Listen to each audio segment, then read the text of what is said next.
Hallo, dit is heerlik om weer saam met jou te kuier en vandag het ons 'n stukkie wat gaan oor die liefdestaal van Abba Vader. My vraag is, waarna luister jy? En ek praat nie nou van die radiostasie of die musiek wat jy verkies om na te luister nie. Leen jy jou oor maklik uit aan 'n sappige storie? Praat jy saam oor koerante, die Sondagkoerante se slinkse stories? Of leen jy jou ore uit aan waarheid? Waarna soek jy? Ons lewe in 'n baie raserige wêreld, né? En is dit nie hierdie klomp stemme wat ons partykeer omring, en ouens wat die aanhoudendste en die hardste skree aan wie ons toegee nie. Die wêreld is so besig om met hulle valse nuus, valsheid van verwagtinge, ag man, noem dit, ons so te bombardeer, dat dit is soms baie moeilik om te weet, wat ek hoor, is dit waarheid. En reg en verkeerd is nie meer so verskriklik duidelik volgens die wêreld nie. Hulle verwag van ons om vir 'n verskriklike groot area, grys area plek te maak. Want sodra jy 'n bietjie swart of wit is daar 'n groot skare wat jou probeer oortuig. Jou opinie dra nie water nie. Maar kom ons kyk 'n bietjie. Ek het 'n lysie hier wat ek graag vir jou wil voorhou, want dit maak dit nogal vir ons duidelik, dat wat die wêreld in ons ore skree, en dit wat Jesus vir ons voorhou, dikwels eintlik amper altyd in konflik staan. Die wêreld sê, glo in jouself, en dit klink great, maar Jesus sê, glo in my. Die wêreld sê, bevredig jouself, Jesus sê, lê jou begeertes neer. Die wêreld sê, skep vir jou 'n identiteit. Jy kan kies wie of wat jy wil wees. Jesus sê, ek het jou by die naam geroep. Jy is myne. Jou identiteit is deur my gedroom. Die wêreld sê, wees in die oomblik. Jesus sê, hierdie lewe gaan verby. Dis vlietend. Dis soos waterdamp. Dit verdwyn. Die wêreld sê, me, myself and I is die belangrike een. Dis wat tel. Jesus sê, dink aan ander. Die wêreld sê, skuif blaam. Jesus sê, vergewe en stel hulle vry. Die wêreld sê, vind 'n verskoning. Jesus sê, neem verantwoordelikheid. Die wêreld sê, konformeer. En Jesus sê, word getransformeer. Deuteronomium 30 vers 19 sê, ek plaas voor jou lewe en dood, seën en vloek. Jy kies. Ons kan kies. Maar Christus word sigbaar aan ander as ons gewillig gehoorsaam is. As ons kies om aan God gehoorsaam te wees. Gehoorsaamheid is die toppunt van ons liefdesverklaring. Dis die toppunt van hoe ons kan wys vir Abba Vader dat hy eerste plek in ons hart het. Ek het al 'n vreeslike mooi bordjie gesien en dit het half so 'n bietjie my wekroep geraak. Obedience is God's love language. Obedience is God's love language.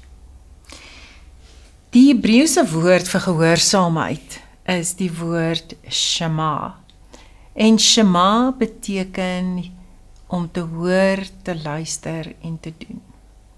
Hear, listen and obey. In Deuteronomium 6 vind ons hierdie Shema woord, vers 4 tot 9, in Hebreëus sê dit, Shema Yisrael, Adonai Eloheinu, Adonai Echad. En dit beteken in ons, luister Israel. Luister jy, die Here ons God is die enigste God. Hy is die enigste ware God. Luister. Met ander woorde, moet net hoor nie. Luister, neem in en doen. So om die Here te ken en sy stem te hoor, moet ons allereers gewillig wees om met ons harte aan hom gebind te word. Hy dwing niemand nie. Die Here dwing niemand nie. Hy sê in Jesaja 1 vers 19, as julle gewillig is en maar net gehoorsaam, sal julle die goeie gawes van die aarde eet. Die Here sê, as jy gewillig is om gehoorsaam te wees, is daar dinge wat na jou kant toe kan kom. Net soos wat as jy kies om ongehoorsaam te wees, is daar ook gevolge. In ons kultuur is hoor dikwels net die klankgolwe, die registrasie daarvan, en luister so half 'n bietjie 'n passiewe gedagte ding, jy weet, so half in jou kop. Maar ons moet by Shema uitkom, ons moet uitkom by hoor en luister en doen. As 'n ouer, en as jy 'n ouer is, gaan jy dalk hierdie baie lekker verstaan, want dis nie net genoeg dat ons kind hoor as ons iets vra nie. Daar moet aksie daar uitvloei, nê. En indien nie, praat ons bietjie harder. Die ouens wat klein kindertjies het, 1, 2, 2,5. Ek weet nie of julle in daai trap geval het nie, maar my kinders het niks gedoen voor 3 en dis eintlik hartseer, nou. Want die Here vra en ons moet oorgaan in aksie. Eksodus 23 vers 22 sê, as julle mooi luister en doen wat ek julle sê, sal ek self julle vyande se teenstander wees. Die Here sê, wees net gehoorsaam, I will fight for you, ek sal dit vir jou uitsorteer. Romeine 10 vers 17 in die Passion Translation sê dit so mooi, hy sê, faith is birthed in a heart that responds to God's utterance of the Anointed One. Ons geloof word gebore uit 'n hart wat reageer op God se stem as hy praat oor sy seun. So hoekom is gehoorsaamheid belangrik vir Abba Vader? Ons gaan nou so 'n paar punte kyk.